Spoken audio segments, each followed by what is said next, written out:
Welcome viewers, প্রতিদিনের মতো আজও চলে এসেছি আমার লাঞ্চের থালি নিয়ে।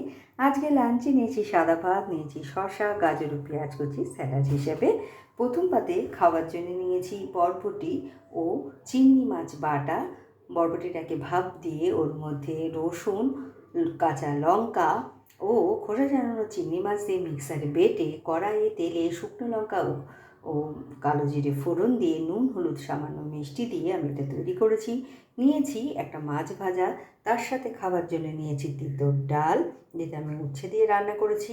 তারপরে নিয়েছি ডিম আলু চচ্চড়ি, লম্বা সরু করে আলু ও পেঁয়াজ টমেটো কেটে নিয়ে ডিম ভেজে আদা পেঁয়াজ রসুন দিয়ে আমি এটা তৈরি করেছি। আর শেষ পাতে নিয়েছি বোঁদে রায়তা। তো কেমন লাগলো আপনাদের আমার এই লাঞ্চের থালিটা? ভালো লাগলে লাইক, শেয়ার এবং সাবস্ক্রাইব করবেন আমার চ্যানেলকে।